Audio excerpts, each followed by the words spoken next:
Jalutend piny Kenya Rigathi Gachagua onyiso jo od bura ma Kenya Kwanza manosiro paro mar chik omenda mondo omi oting' msalapgi kuom rem winjo dwach jopiny ewi paro mar chik omenda ma 2024 ma jatend piny Kenya wito oko.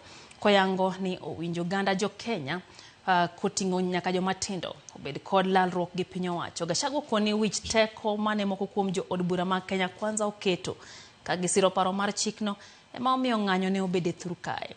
Kosiro twak ma jatend piny Kenya William Ruto oseyangi ni ochiwore matimo e kind sirikal kod jopiny. Gachagua ojiwo jotelo mondo mi obed kachiko itgi na jopiny manoyiero gi yor ombulu. In the mighty name of Jesus, if we believe, I have no doubt in my mind that the president and I are good friends. We have come a long way. Hatuwezi kubalia mtu yote kuja katikati yetu. Sisi ni watu ya kuandikwa kazi. Wewe umeandikwa kazi, lazima usikize wale wamekuandika. From time to time. Na ukisikia wanasema hii hapana bishara na hawa. Huwezi bishara na hawa, watakufuta kazi. Si ndio? You must listen to the people. And let our members of parliament not fear the people who elected them. Kujeni muongee na ile watu walichagua nyinyi, si ndio? Mkuje kama mumetereza, muombe msamaha kulingana na vile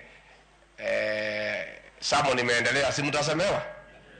So mimi nimekanywa na hao vijana. Wamenikemea the whole night. Na nimewachana na hiyo maneno.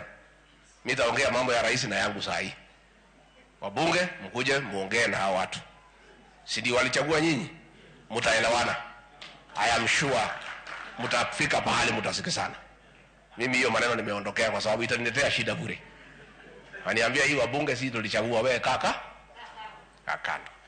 But let us agree going forward. Let us listen to the people.